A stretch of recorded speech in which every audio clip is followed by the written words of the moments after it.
What are we going to do today? For some reason, there's a fascination with prison. People want to know what experiences really stood out for me during my time. I got to tell you this.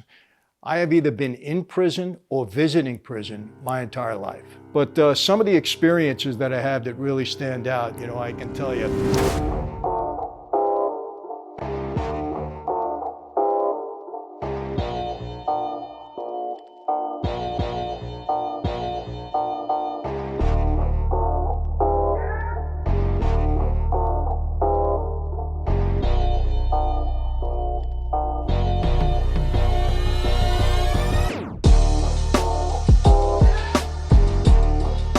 Hey everyone, welcome to another sit down with Michael Franzese. Hope everybody is doing well, staying safe, staying healthy. I know the election process has got people hopefully calmed down right now. Things are moving along, it seems. Anyway, what are we going to do today? For some reason, there's a fascination with prison. I get asked about prison all the time. People want to hear prison stories, want to know, what went on down there. I got to tell you this. I have either been in prison or visiting prison my entire life. Started with my dad, when I was 10, 11 years old. My dad got in trouble back in the early 60s, and I visited him in jail in Queens County, in jail in Brooklyn and Long Island, and then, of course, the federal jail in Manhattan at that time, MCC. Started out early in my life, and then, of course, I did a lot of time. I did 8 years myself in prison, and mostly in the federal system, but did visit state prisons too. Got arrested 17 or 18 times. I've been in different jails around the country. So I consider myself pretty much an expert in prison. And in the last 25 years, I've been going around the country, really around the world, and speaking to inmates and trying to give them some encouragement, let them understand how I was able to, turn my life around. And certainly if I could turn my life around, then other people can do it too. So when it comes to the prison, life, I'm pretty much an expert, I would say. And I don't advise anybody else to become an expert unless you're doing prison ministry and you're out there to help people. But if you got to go in there yourself, try to avoid it. That's my advice to all of you. And, before I get into that, a couple of things. A lot of people have been asking me about this, why I wear this medallion. It's a dog tag, actually. And it says remade on it. And the reason for that is, I was made back in 1975, made guy, entered the life, criminal life. And then I was remade when I became a person of faith. And I keep this on me. I got a Bible verse on there, my favorite one, Proverbs 3, verses 5 and 6.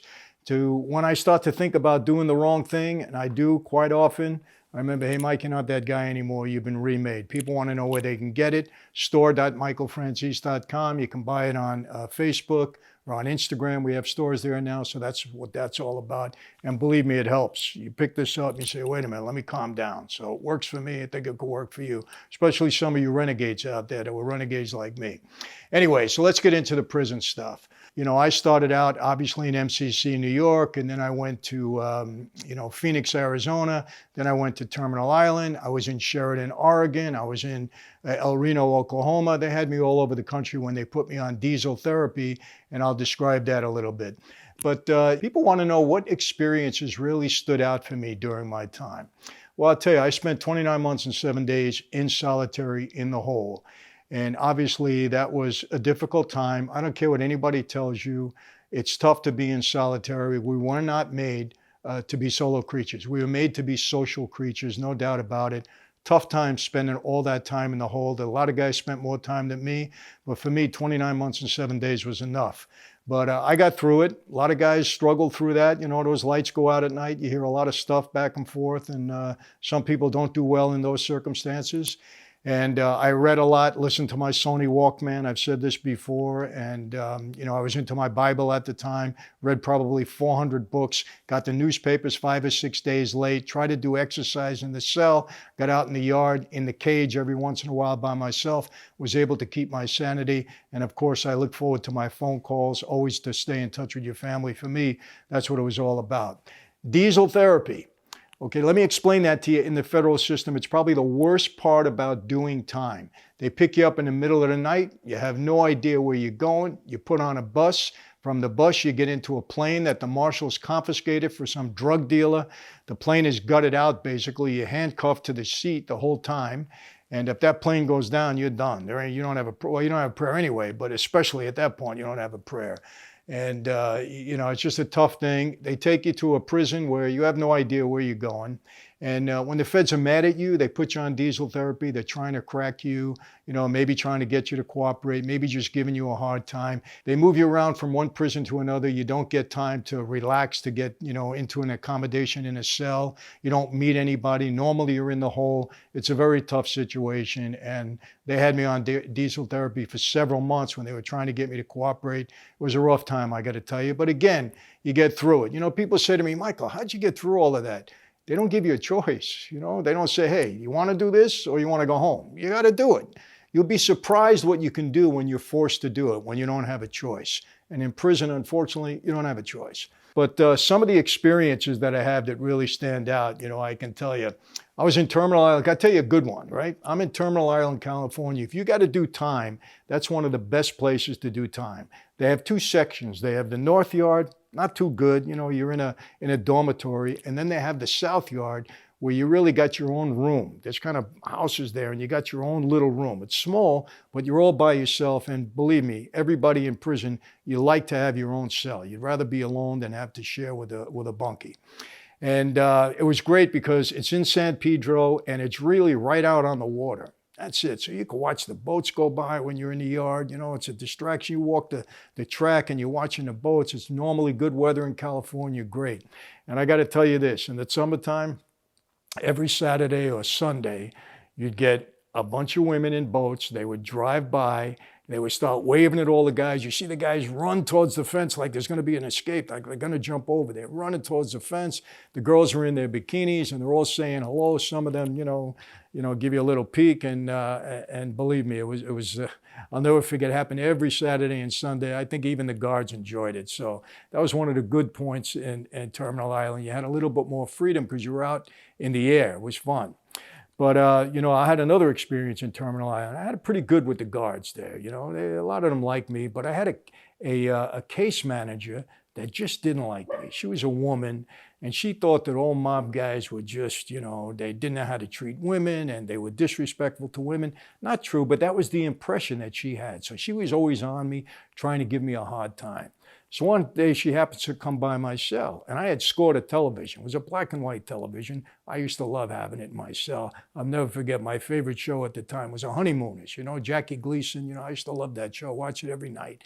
But I had it in my cell. We weren't allowed to have it, but the guards didn't say anything. But she passes by my cell. She sees it in there, forget it. She pulls the television out. She writes me up a disciplinary report. She gives me a shot, and it's going to go to the lieutenant. And that's a problem. You don't want to get any shots. It goes against your good time. A lot of stuff can happen when you get a shot. And I didn't have any.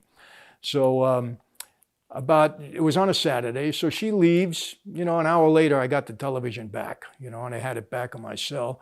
The following Monday morning, I run over to the lieutenant, who I knew, good Mexican guy, and I told him what happened. He was able to squash the shot for me, and I kept the television. So I had a lot of conveniences, I would say, in Terminal Island. And at one point, I did have a bunkie, a roommate, and that was Sal Gambino, Rosario Gambino. He was a guy out of Philadelphia. He was at Angelo Bruno's crew, became a very good friend of mine, really good guy. He got 45 years on a drug case.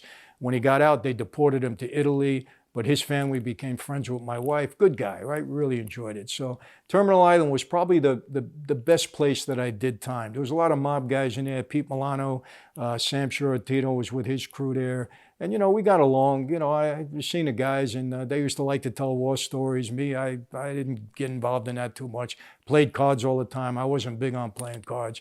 But it was the best place to do time. And anybody that's been there in the South Yard, I think they'll tell you the same thing. I don't know how it is now, but that's how it was back then. So another thing, one of the bad hotspots, this was not a good thing, bad hotspot in prison is the phones. You must be respectful on the phones because you always have a time limit. Guys want to get to their loved ones. They got to get to their lawyer. And you don't want to impose on anybody else's time. And that's where I've seen the most problems go on. Fights, stabbings, who got hit with the phone, a lot of stuff. One day, I'm on the phone. I was in Terminal Island. And I hang up the phone, and I walk into the dormitory. And as I turn the corner, boom, somebody throws a shot at me, grazes the side of my head. I was kind of stunned. I go up against the bunk.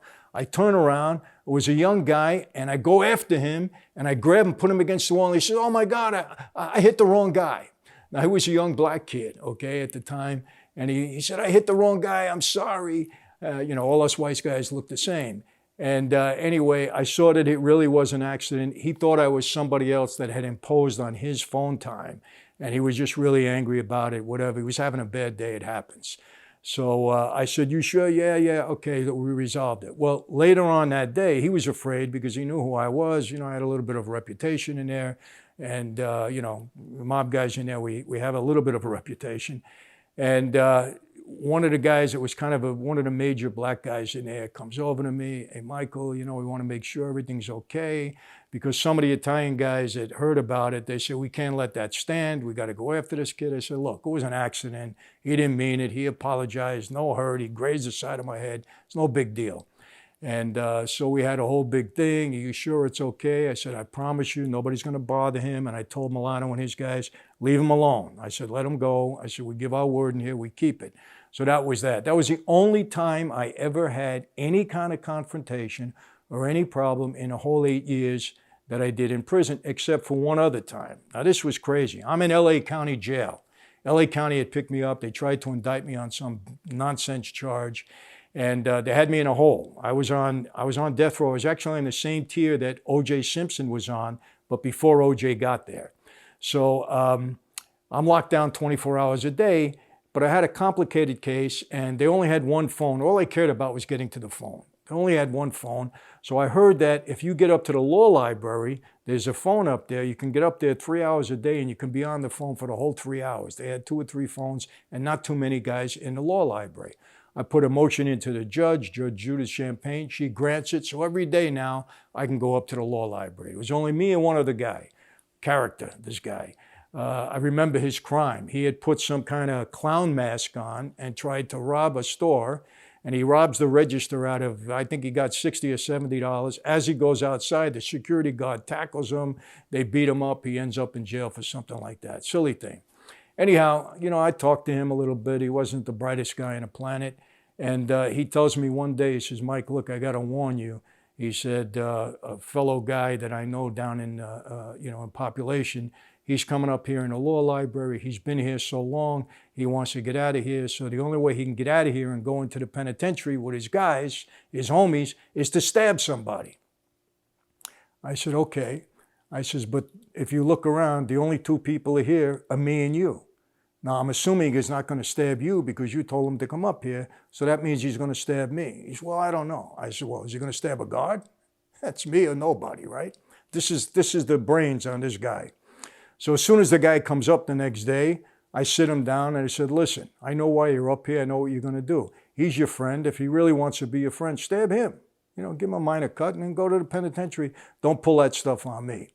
So, but from that point on, I never turned my back when I was on the phone. And I kept a phone book here, the stuff, just to make sure if this guy was coming at me, I couldn't grab anything. I didn't want to have a shank or anything on me because you get caught with that, you're in a lot of trouble.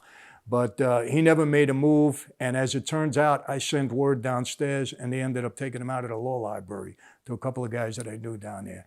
That's really the only 2 confrontations that I ever had, with any kind of problem in there in the whole 8 years that I did. Not everybody in prison is a bad guy. People make mistakes. I don't believe you punish people more in prison.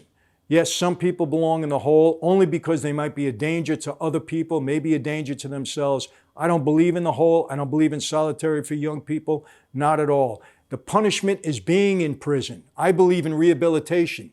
If you really care about society, you're going to rehabilitate inmates so that when they come out, they got something to do. They're not a threat to society anymore. I said this in front of the Senate staff and some of the senators back a couple of years back when they brought me there to speak right after 9/11. So I can talk about prison reform all day and all night because I believe in it with all my heart, but not today. I just wanted to leave you with that because I always leave you with something positive. That's it for today. Thank you again. Over 250,000 subscribers. Thanks to you because you're enjoying the content. We put our heart and life and soul into this. Try to make it work for you all and you're enjoying it. Thank you very much. What do I always end up with? Be safe, be healthy. God bless you all. I'll see you next time.